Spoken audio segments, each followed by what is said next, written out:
La siguiente función a derivar, que dice que es y logaritmo natural de 3x cuadrado más 5x, eso es lo que queremos nosotros derivar, debemos aplicar la regla de la cadena. La regla de la cadena, que la tenemos anotada en la parte superior, su fórmula, establece lo siguiente. Dice que para derivar empleando lo que es la regla de la cadena, debemos nosotros derivar la función externa primero, f de x. ¿Quién viene siendo f de x? F de x hace alusión a lo que es logaritmo natural. Es decir, yo debo derivar la función externa, que es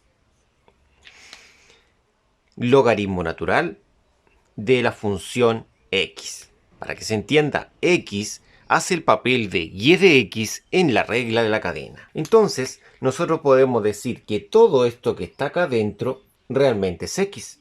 Entonces, de esta forma aparecería esto de acá. Ahora, ¿cuál es la derivada del logaritmo natural de x? La tenemos acá. Dice que la derivada del logaritmo natural de x es 1 sobre x. Es decir, si yo quisiera derivar esto, tendría que preguntarme cuál es la derivada del logaritmo natural de x, asumiendo que todo esto de acá es x. Entonces va a quedar 1 dividido en lo que es x.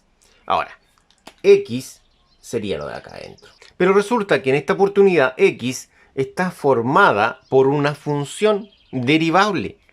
Es decir, 3x cuadrado más 5x es derivable. Como es derivable, nosotros no podemos colocar x acá, debemos colocar lo que vale. ¿Y qué es lo que vale? Vale 3x cuadrado más 5x. Resulta, como hemos dicho, esto es derivable. Por lo tanto, en el segundo paso debemos derivar también esto. Ahora, cuando derivemos esto, va a quedar de la siguiente forma. Mantenemos el 1 partido por la función 3x cuadrado más 5x.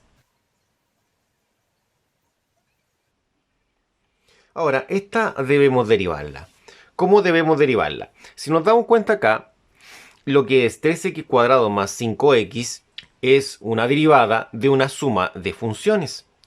Según la definición que tenemos acá, dice que debemos derivar cada una de estas funciones por separado. Eso es lo que se está estableciendo. Ahora, para derivar cada una por separado, nosotros debemos emplear la fórmula que tenemos acá, que es la derivada de una potencia. Cada una de ellas son potencias. Pero a pesar de que sean potencias, porque por ejemplo la primera es 3x cuadrado, como son potencias, lo que debemos destacar acá es que tiene una constante. Es decir, si quiero derivar esto, yo debo destacar que hay una constante acá, la cual se extrae y se deriva solamente lo que es el x cuadrado. Entonces mantenemos lo que es la constante, que es 3, y derivamos lo que es el x cuadrado. Por lo tanto, la derivada de x cuadrado, según la fórmula de acá, dice que el 2 pasa adelante. Pasaría multiplicando lo que es el 3, lo mantendría porque el 2 es la n, y le restamos 1. ¿Qué queda? Queda 3 por 2 son 6, y acá queda 2 menos 1, que es 1. Sería simplemente 6x. En relación a lo que es 5x, la derivada quedaría de la siguiente forma. Sería la derivada de 5x. Entonces, el 5 es una constante y solamente debo preocuparme en derivar x. La derivada de x es 1. ¿Por qué es 1? Porque si aplico la misma fórmula, yo podría establecer lo siguiente. Podría decir que esto va a ser 5, que es la constante, multiplicado por el exponente acá, que es un 1. Mantengo el x y al 1 le resto 1. Quedaría 5 por 1 son 5. Y 1 menos 1 son 0. Entonces toda potencia elevada a 0 es 1. Entonces sería 5 por 1, lo cual es simplemente 5. Entonces como la derivada es 5, entonces tendríamos 6x más 5. De esa forma que se ilustra ahí. Una vez que tengamos listo lo que es la derivada, también lo podría escribir esto. Recordemos que acá tenemos una multiplicación de fracciones. 1 por 6x más 5, que haría 6x más 5. Y abajo quedaría 3x cuadrado más 5x. de esa forma. En la siguiente derivada que tenemos que realizar, si observamos la siguiente anotación, esto también se puede escribir de la siguiente forma.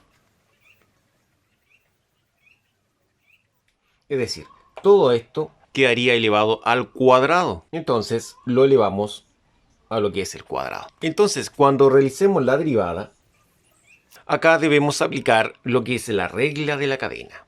La tenemos acá, anotadita. Dice que hay una función externa. ¿Cuál es la externa? La externa sería el paréntesis de color verde al cuadrado. Es decir, yo lo que quiero derivar es ese paréntesis de color verde cuadrado, derivar eso. ¿Cómo se deriva eso? Según la fórmula de acá, derivar eso es muy sencillo. Dice que el 2 pasa adelante, el 2 es la n en esa fórmula, por lo tanto este 2 pasaría adelante, a colocar igual. Pasamos el 2 adelante, mantenemos el paréntesis y al 2 le restamos 1. ¿Qué es lo que queda? Quedaría nuestro 2 junto con el paréntesis elevado a 1. Es decir, la derivada de esto es simplemente 2 por el paréntesis. Así de sencillo. Ahora, el paréntesis en la fórmula es x. Entonces, acá si yo quiero derivar esto, sería 2 por el paréntesis. Ah, pero dentro del paréntesis hay algo más. Entonces, todo lo que está dentro del paréntesis debo copiarlo. Y lo que está dentro es la función interna. Y la función interna sería todo esto que tenemos acá, debemos copiarlo ahí. Copiemos la función interna. La función interna es el logaritmo natural de x al cuadrado más 9. Resulta que esta función interna también debe ser derivada. Es decir, lo que está dentro, según la regla de la cadena que tenemos arribita, dice que también debe ser derivado. Entonces, si yo esto de adentro lo derivo, lo tendría que copiar acá y derivarlo. Y sería logaritmo natural de x al cuadrado más 9 y eso derivado. Pero acá hay que destacar algo muy importante. Observen lo importante de esto. Es que esto que está acá, sí, todo esto de acá adentro, es decir, el x cuadrado más 9 dice que es lo interno. Por lo tanto, vamos a recurrir a lo mismo. La regla de la cadena, nuevamente, debemos derivar lo externo. ¿Qué es lo externo? Logaritmo natural del paréntesis de color rosa. Pero asumiendo que el paréntesis de color rosa, es decir, si yo coloco todo lo que está el paréntesis de color rosa, asumiendo que es un solo elemento. Ahora, ¿qué nos dice acerca de la derivada del logaritmo natural? La derivada del logaritmo natural, es decir, si esto yo lo derivo, si derivo esto yo, sería 1 dividido en el paréntesis de color rosa, que es el elemento. Eso dice que es la derivada del logaritmo natural. Entonces, eso es lo que debemos realizar ahora. Entonces, la derivada de esto va a ser la siguiente. Va a ser 2 por logaritmo natural de x al cuadrado más 9 por, como vimos, la derivada del logaritmo natural del paréntesis de color rosa es 1 partido por el paréntesis de color rosa. Entonces acá sería 1 partido en el paréntesis de color rosa. Pero resulta que el paréntesis de color rosa tiene un valor, vale x cuadrado más 9, el cual a su vez debe ser derivado. Entonces ese es el siguiente paso, derivar esto de acá. Bueno, me imagino que ya sabemos derivar x cuadrado. Se deriva con esa fórmula. Dice que el 2 pasa adelante, pero al 2 se le resta 1, quedando 1. Y la derivada de 9 es 0. Entonces quedaría simplemente 2x. Entonces, ¿cómo va a quedar anotado esto de acá? Sabemos que todo esto vale 2x. Entonces acá vamos a recordar que eso vale 2x su derivada. Va a quedar 2 logaritmo natural de x al cuadrado más 9 por 1 partido en x cuadrado más 9. Anotamos x cuadrado más 9 por la derivada de esto, que es 2x. De esa forma. Lo único que podríamos resolver es multiplicar numerador con numerador y denominador con denominadores. Es decir, acá, por ejemplo, 2 por 2x, eso sería 4x. mantenemos el logaritmo natural de x cuadrado más 9 y abajo quedaría el x cuadrado más 9. De esta forma tendríamos la derivada correspondiente. Y así hemos terminado. Muchas gracias por su atención.